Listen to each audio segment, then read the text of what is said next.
All right. Hi, my name is Maddie Testimony, and I go to Scott Catholic. I'm a senior this year, and I go to St. Stephen the Martyr Parish.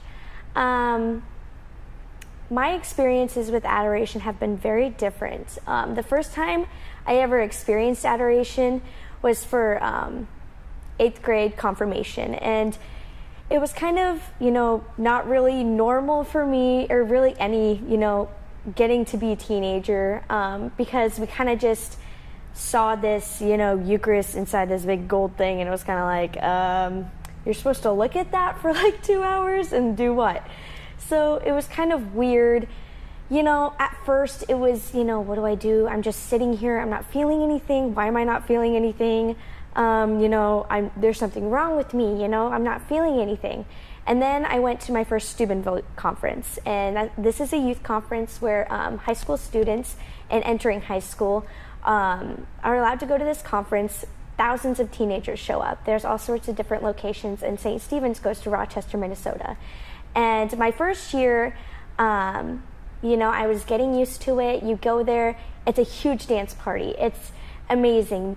Thousands of teenagers show up every year to just worship and praise God and are allowed to be themselves. And so it was kind of cool to get there and you were automatically brought out of your shell. You could be your authentic Catholic self there.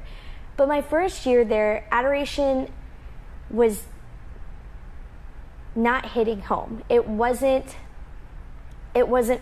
didn't feel real in my heart, and it just, again, I kept on asking myself, why am I not good enough? Why am I feeling this way? And why am I not crying like the person next to me? Why am I not raising my hands up? And why am I not being called to do these things?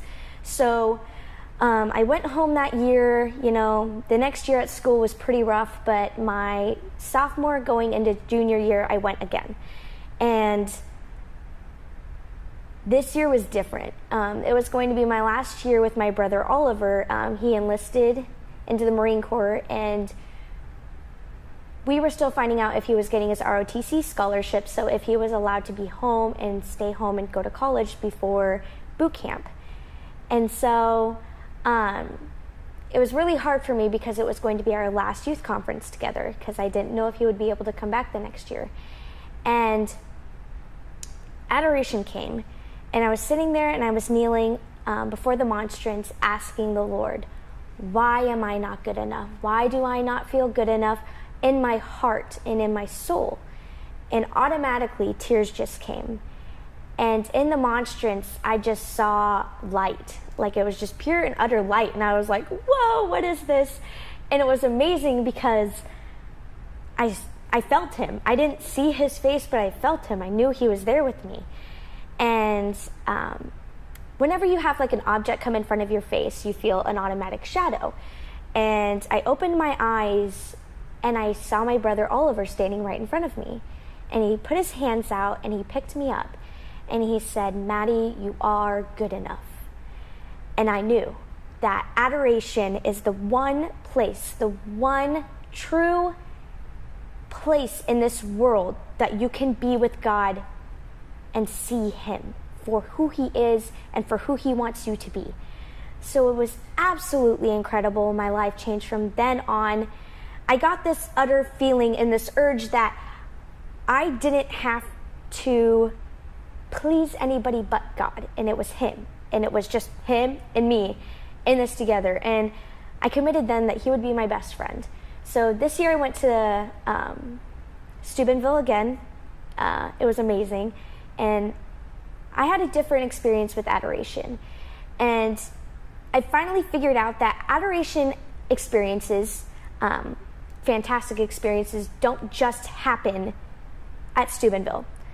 I've started coming to church, to St. Stephen's, and going into the tabernacle just by myself and bringing music along. Music is the one thing I think that connects me to adoration the most, because the words, Matt Maher and Francesca Bettistelli and Chris Tomlin, just those words, good, good Father, and Lord, I need you, and hold us together. Those words and all of those songs just really pull you to it. And I love bringing a journal with me and just jotting down everything I'm thinking and, just focusing on him. And he's the only thing to focus on because he's the only thing lit in the room that is truly inspiring.